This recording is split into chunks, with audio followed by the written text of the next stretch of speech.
नमस्कार दोस्तों, मैं सुधीर सिंह। आज जो बात करने जा रहे हैं देश के सबसे बड़े पर्व महाकुंभ की। अभी मैं महाकुंभ होके आया 2 दिन पहले।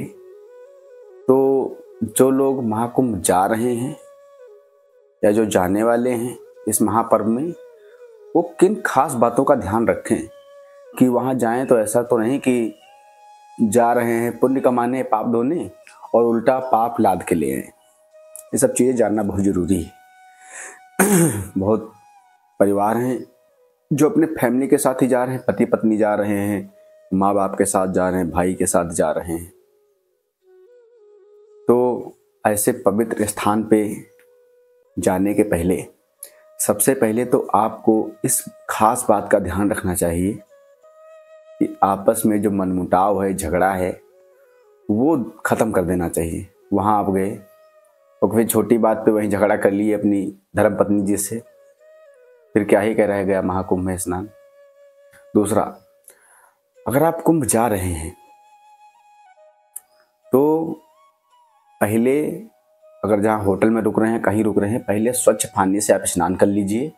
ये नहीं कि सुबह उठे फ्रेश होने के बाद और डायरेक्ट जाकर गंगा जी में स्नान कर लिए, फिर सब गड़बड़ हो जाएगा। आप पहले स्वच्छ पानी से अपने घर में स्नान कर लीजिए, अच्छे से शरीर को साफ करके फिर गंगा जी में स्नान करने के लिए जाइए। और वहाँ जाइए तो ये नहीं कि मलमल के अच्छे से मैल धो रहे हैं, ये कर रहे हैं। सिर्फ आपको वहाँ डुबकी लगाना है। ऐसे पानी में जाके 3 लगाते हैं, 5 लगाते हैं, 7 लगाते हैं, जो भी आपकी मान्यता है, सिर्फ डुबकी लगाना है। कोई भी वहाँ आपको शरीर को मलमल के साफ नहीं करना है, ठीक। दूसरा, नदी के किनारे दूर दूर तक मल मूत्र का त्याग नहीं करना है आपको। बहुत लोग होते नहीं समझ उनको है तो गंदगी फैला देते हैं, ठीक।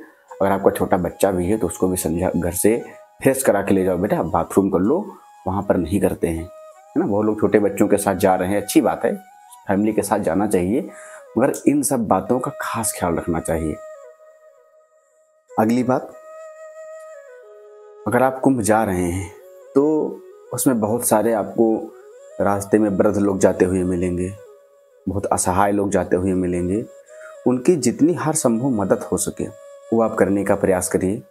अगर कोई वृद्ध जा रहा है और परेशान हो गया है या उसका बैग वजनदार है तो उसका सहयोग मतलब पूछ कर कि सहयोग कर दें हम, है ना। कोई अगर नीचे अपाहिज टाइप है, हाथ या कुछ अपंग है बेचारा, तो उसको भी 10-5 रुपया दान अगर दे देंगे तो कुछ आपका बिगड़ेगा नहीं, ठीक। ये भी आप कर सकते हैं। दूसरा, जो साधु संत हैं उनका अपमान करने के बारे में कभी ना सोचिएगा। भले कोई बाबा वायरल हो रहे हों और उसकी वेशभूषा साधु की है तो हमको उसका सम्मान करना है, भले वो कैसा भी हो, क्योंकि हम 1 या 2 दिन के लिए जा रहे हैं। उतने दिन के लिए हमारे अंदर एक पॉजिटिविटी एनर्जी होनी चाहिए, जो कि बहुत ज़रूरी है। नहीं तो कुंभ आप जाएंगे पुण्य कमाने के बजाय और आप पाप कमा के चले आएंगे। इन सब बातों का खास ध्यान रखिए।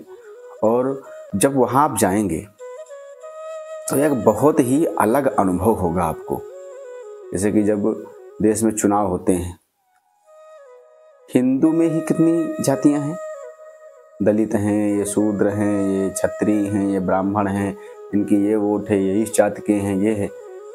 वहाँ पे जाने पर आपको एक गर्व महसूस होगा कि हम एक हैं। ये जो आवाज़ उठ रही है ना हिंदू राष्ट्र की, ये तो एक दिन में पूरी हो जानी चाहिए। हम लोगों की इतनी एकता है, अगर हम सभी लोग एक साथ इस हुंकार को भरें तो कोई बड़ी बात नहीं है। क्योंकि वहाँ तो पता ही नहीं चल रहा है कौन दलित है, कौन लाला है, कौन बनिया है, कौन यादव है, कौन क्षत्रिय है। उसी में हो सकता है आगे कोई क्षत्रिय स्नान कर रहा है, उसके आगे कोई दलित स्नान कर रहा है, पानी बह के आ रहा है। तो वहाँ तो भेदभाव ही सारे मिट गए हैं।